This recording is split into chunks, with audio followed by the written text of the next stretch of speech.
নিন্দুকেরা বলেন তার সোশ্যাল মিডিয়ায় একটি পোস্ট আসলে এক ঢিলে দুই পাখি মারা। কেউ কেউ আরেকটু এগিয়ে বলেন হাওয়া বুঝে তীর চালান।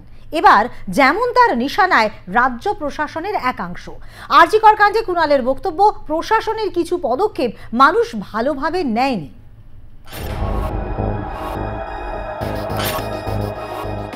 আর.জি. কর কাণ্ডের মাঝে মুক্তি পেয়েছে the diary of West Bengal.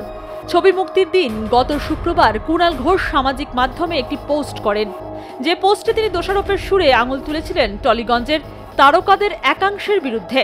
তার পোস্টের সারমর্ম ছিল, মুখ্যমন্ত্রী মমতা বন্দ্যোপাধ্যায়ের বিপদের দিনে পাশে থাকেন না তারকারা। মুখ্যমন্ত্রীর লড়াই, বাংলার উন্নয়ন নিয়ে কোনো ছবিও হয় না, অথচ মঞ্চে মুখ্যমন্ত্রীর পাশে থেকে নিজেদের আখের গোছান। কুণাল ঘোষের এই পোস্টের পর প্রশ্ন উঠেছিল, তবে কি তিনি শাসক দল ঘনিষ্ঠ তারকাদের দিকে ইঙ্গিত করছেন? কারণ শাসক দলের বিধায়ক, সাংসদ পদে রয়েছেন দেব, সায়নী ঘোষ, জুন মালিয়া, রাজ চক্রবর্তী, রচনা বন্দ্যোপাধ্যায়, সায়ন্তিকা বন্দ্যোপাধ্যায়দের মতো তারকারা।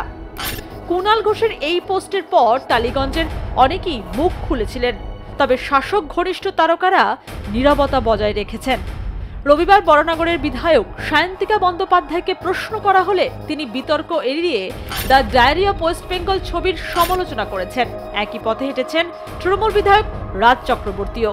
ঘটনাটা হচ্ছে যে উনি কি বলেছেন বা কিভাবে বলেছেনের থেকে আমাদের আগে দেখা উচিত যে কনটেক্সটে উনি বলেছেন সেই কনটেক্সটটা কিন্তু ঠিক আমার মতে। কারণ আমরা সিনেমাটা বানাই মানুষকে আনন্দ দেওয়ার জন্য, মানুষকে একটা সোশ্যাল মেসেজ দেওয়ার জন্য। আর যে সিনেমাটা এই সময় এই বর্তমান প্রেক্ষিতে রিলিজ করছেন তারা অনেক বড় মাপের প্রোডাকশন হাউস প্রডিউসাররা হবেন আশা করি, নিশ্চয়ই। তো তাদের কোনোটাই কিন্তু নেই, মানে না মানুষকে আনন্দ দেওয়ার ইচ্ছে আছে, না কোনো একটা সোশ্যাল মেসেজ দেওয়ার ইচ্ছে আছে।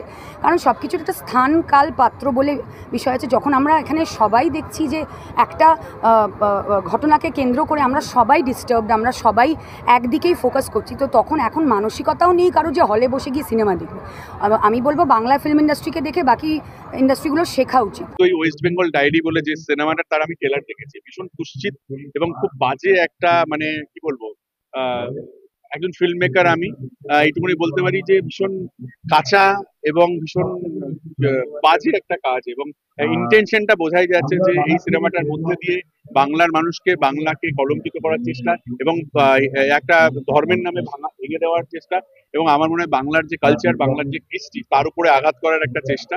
আর.জি. কর বিতর্কে টালিগঞ্জে যখন বিভেদের সুর, তখন এই বিতর্কের মাঝেই রবিবার সূর্য দুপুরে রাজপথে বিচারের দাবিতে হাঁটলেন স্বস্তিকা মুখোপাধ্যায়, অপর্ণা সেন, চৈতি ঘোষাল, শ্রীলেখা মিত্রের মতো তারকারা। ব্যারাকপুর থেকে সুব্রত পাল ও কলকাতা থেকে সায়ন্তিকা বন্দ্যোপাধ্যায়ের রিপোর্ট, আর প্লাস নিউজ।